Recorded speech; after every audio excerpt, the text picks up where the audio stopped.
Hello friends, GK गुरु education पर आप सभी का स्वागत है। आज के क्लास में हम डिस्कस करेंगे G7 शिखर सम्मेलन 2024 के बारे में। इस टॉपिक से रिलेटेड जितने भी इम्पोर्टेंट क्वेश्चन बन सकते हैं सारे को आज के क्लास में हम डिस्कस करेंगे।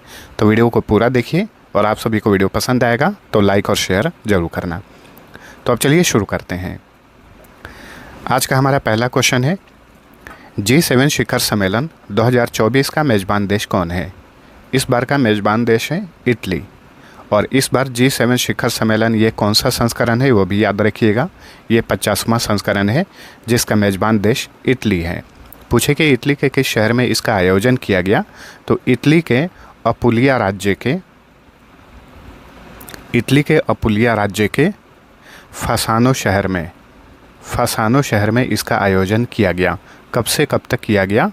13 से 15 जून 2024 को। भारत की ओर से इसमें किसने प्रतिनिधित्व किया?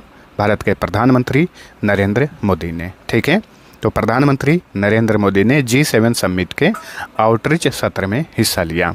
तो तीसरी बार प्रधानमंत्री बनने के बाद प्रधानमंत्री नरेंद्र मोदी की ये पहली विदेश यात्रा रही। किस देश की? इटली की। ठीक है, तो इतने सारे इंपॉर्टेंट पॉइंट्स याद रखिए। G7 शिखर सम्मेलन 2024 50वां संस्करण था जिसका आयोजन 13 से 15 जून 2024 को इटली के अपुलिया के फसानो शहर में किया गया। चलिए अगला क्वेश्चन, 13 से 15 जून 2024 को इटली के अपुलिया में G7 समिट का कौन सा संस्करण आयोजित किया गया? तो ये 50वां संस्करण था। अगला क्वेश्चन है, G7 शिखर सम्मेलन 2024 कब से कब तक आयोजित किया गया? तो इसका आयोजन किया गया 13 से 15 जून तक।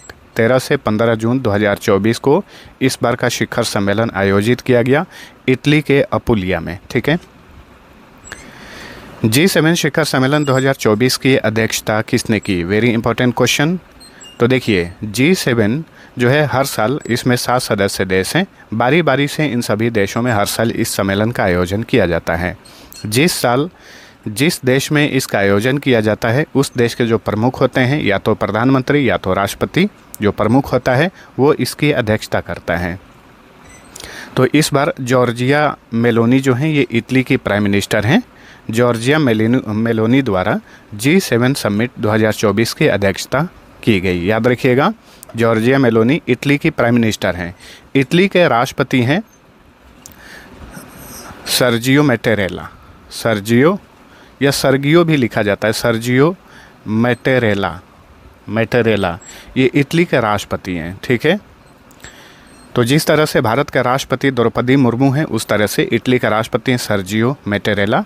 लेकिन जो प्रमुख होता है, जिसके पास सबसे ज़्यादा शक्ति होती है वो प्रधानमंत्री के पास होती है। तो ये हैं जॉर्जिया मेलोनी। इन्होंने G7 शिखर सम्मेलन 2024 की अध्यक्षता की। G7 में सदस्य देशों की संख्या कितनी है? G7 में सदस्य देशों की संख्या 7 है। कौन कौन से देश हैं ये?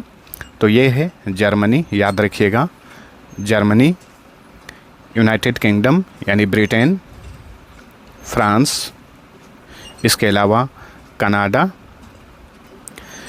अमेरिका USA और इटली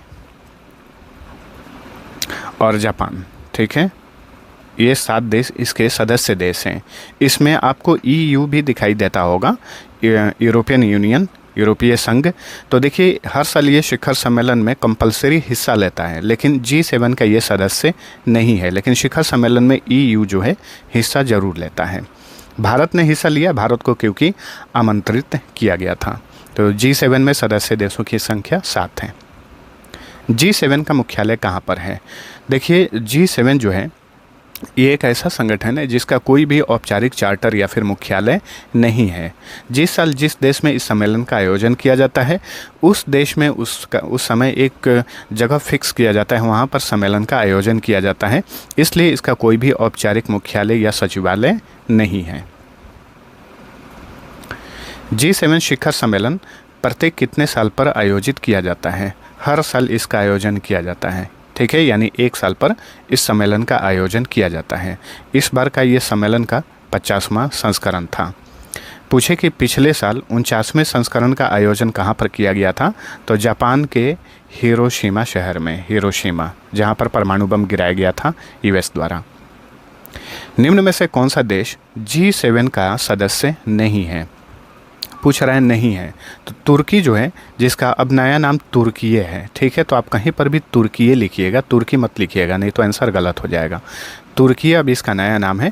तो ये जो है G7 का सदस्य नहीं है। और कौन कौन से सदस्य हैं मैंने अभी आप सभी को बताया, Germany, United kingdom, France, Canada, America, Italy और जापान इसके सदस्य हैं। ये सारे सदस्य हैं।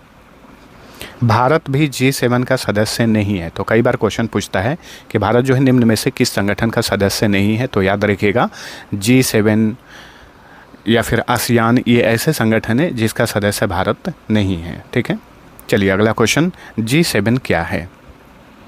G7 जो है ये एक अंतर सरकारी संगठन है, 7 देशों का ये एक अंतर सरकारी संगठन है, यानी इंटर गवर्नमेंटल ऑर्गेनाइजेशन है।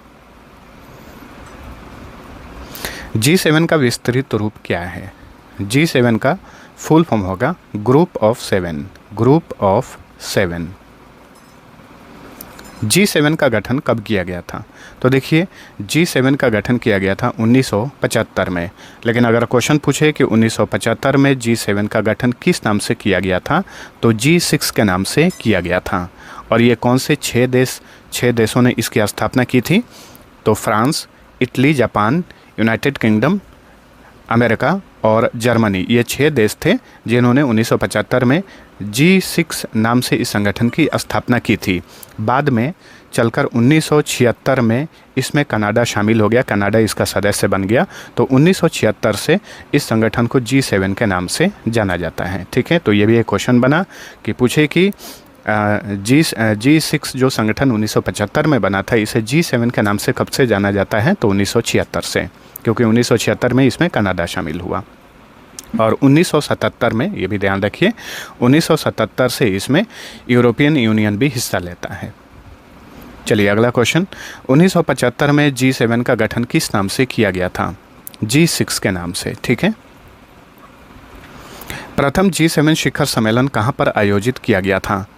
तो प्रथम G7 शिखर सम्मेलन का आयोजन फ्रांस में किया गया था। ठीक है, सही उत्तर होगा रैम्बुलेट, फ्रांस। ठीक है, रैम्बुलेट, फ्रांस में इसका आयोजन किया गया था नवंबर 1975 में। G7 ने किस वर्ष तक नेट जीरो स्थिति प्राप्त करने का लक्ष्य निर्धारित किया है? नेट जीरो का मतलब क्या है?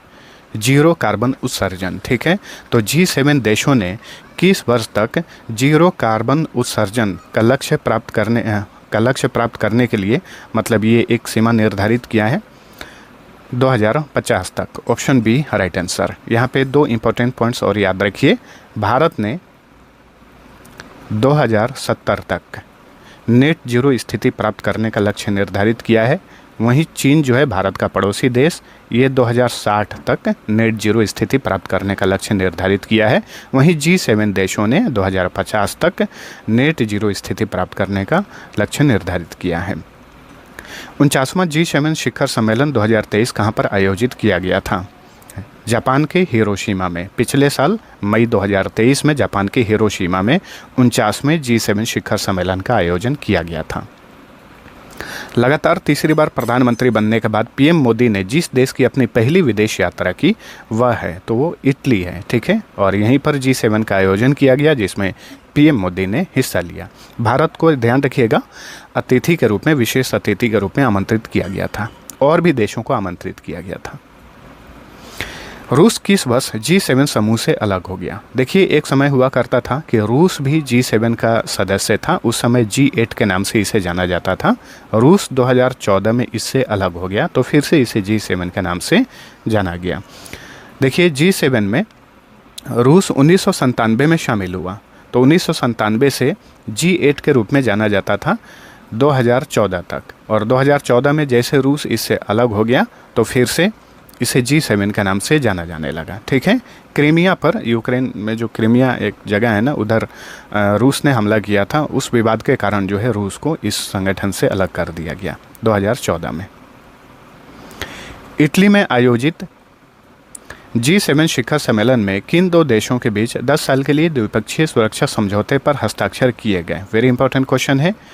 देखिए, रूस और यूक्रेन के बीच में काफ़ी भीषण जंग चल रहा है और इसी बीच जो इटली में G7 शिखर सम्मेलन 2024 आयोजित किया गया, इस सम्मेलन के दौरान ही अमेरिका और यूक्रेन के बीच में 10 साल के लिए द्विपक्षीय सुरक्षा समझौते पर हस्ताक्षर किए गए हैं, तो इसे नोट करिए।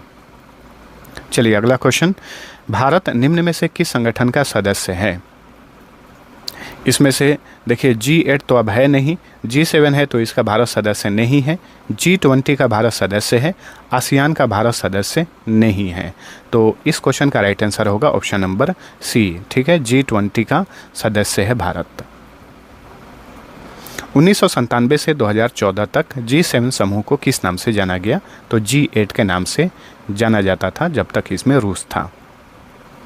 50वें G7 समिट 2024 में भारत का प्रतिनिधित्व किसने किया? भारत के प्रधानमंत्री नरेंद्र मोदी ने। तो देखिए G7 समिट 2024 से रिलेटेड जितने भी इम्पोर्टेंट क्वेश्चन बने थे सभी को इस वीडियो में कवर कर दिया गया है। आप सभी को वीडियो पसंद आया है तो लाइक और शेयर जरूर करना।